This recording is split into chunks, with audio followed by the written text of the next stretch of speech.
So I've got my list of data. I'm going to work out my mean point. So it's going to be equals first. That tells the computer you're doing a formula. The sum of, well, this time I've got A1 to A14. I'm going to divide that by 14. I get 1.37. Okay. This one equals the sum of B1 to B14. Yeah, divided by 14. Press the mistake. Enter 255.86. Right. What I'm going to do now, because I've done my mean point first, I'm actually going to highlight everything. I'm going to go up to the 1, 2, and I'm going to go list of points and click create. Nothing there because my X is all the way down at 1 point something now. And equally, my Y is all the way up here. Now, what I can do actually, if we go on to my settings, opens up this over here. If I go to basic, I could actually decide what I want it to be. So I want X max to be, let's put it at 2. X minimum, I'm going to say is 0. Y minimum, I'm going to say as, what's the minimum? 165. I'll have to do the max first. Let's go to 320 and 165. Okay, so there's my line. I might even go change that to something else. 1 point. It doesn't even go up to 2, does it? Let's change it to 1.6. That'll help spread it out a bit, and let's start at 1.1. So I've got it to look nice. So I've gone up here, look. When I've got this, I'm going to click on settings. Brings a little thing over here. You might need to drag it out. Click on basic, and it'll give you the option. Make sure you've got correct thing set here. And it'll give me basic, and I can choose what my axis is. Now the tip is, for some reason you have to put the maximum in first, otherwise it will change your minimum. So put maximum in first, then put your minimum, and I've done that based on these values. Okay? Once you've got all your points plotted, you can go to your algebra screen. Find your mean point, which should be at the bottom. Is A16 here, so A16, B16. If I click here, I can then change the color of that point. You can see it changing. So that means I can identify easy because it's very close to one of the other points. The next stage is to build in your line of best fit. So I'm going to go up to this tool, the point tool, click on point, and I'm just going to add one. Doesn't matter where it is, because I'm going to move it afterwards. I'm then going to click on the line tool, choose line between 2 points that carries on extending rather than the line segment. And click line, I'm going to pick that point that I've just done, and then I'm going to try and make sure that I select my mean point. I'm going to be happy I've done that if so this has happened because I didn't change to point mode. So I can just click on this point. If I do this, delete, and that line will delete. I can then click on this, and now I can move my point, and you can see it's actually rotating around the wrong point, not my mean point, however close. So what I'm going to do, I'm going to move it so I can see it. I'm actually going to delete this line now. I'm going to zoom in, and to zoom I can go to settings, brings this up. Make sure I've got graphics, because if I'm on spreadsheet or my line, my algebra, it won't give me what I need. So I'm going to go on to the graphics one, can zoom in a bit by setting my axes, or I can just zoom in using whatever method you have on your computer to zoom in. Now I can see it a bit clearly. Then I can go to my line, click on there, make sure I am going to that point, click, and now I'm good. So I can zoom back in, or back out, sorry. Now I can move my point. Again, same thing I did last time. Delete. Let's do my line. So I'm going to go with my line of best fit about there. And what I now need is to select the line, right click, and I'm going to have the equation of the line. Now that will appear in this list. So I've now got it at the top. So the equation of my line is y equals 547 minus 490.8. So I'm going to write that down, and then I can use it to solve the problem in the book. So y equals 547x, can't remember it, minus 490.8. So that's the equation of the line of best fit.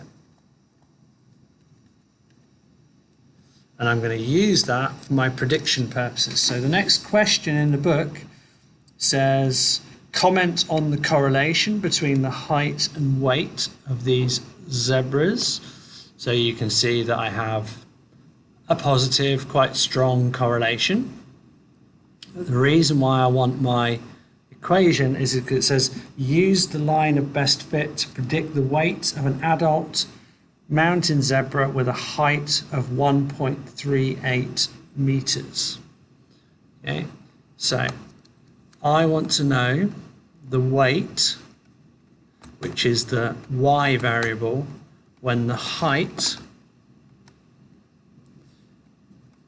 which is the x variable, has been given as 1.38 meters. So I'm making my prediction. So I could use my line. So if I go to 1.38 and read up to the line and read across, it's very close to my mean point. So it would be just about up here and read across. That's one way to do it, like we've done before. The other way, however, though, is to use the formula. So I know that x is 1.38. So I'm going to say my weight, or the y value, is found by doing 547 multiplied by this x value of 1.38, and then I'm going to subtract 490.8, and if I work that out, I get the answer 264.06, and that is in kilograms. On computer. So that should make sense. If I go to here, if I go to 1.38 up and read across, it should have been 200 and, sorry, did I write that wrong?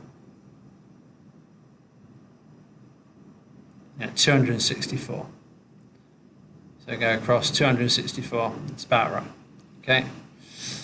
Okay, so just so to remind you of those words that we used in a previous lesson, we can talk about how reliable that data is. So I'm just going to take my screen clipping.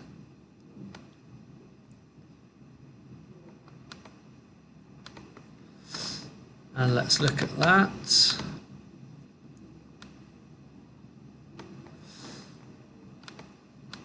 So let's just show what that would look like on the graph itself. So if I were to be, instead of using the formula, I'd go to 1.38, roughly around here, read up, just estimating, read across.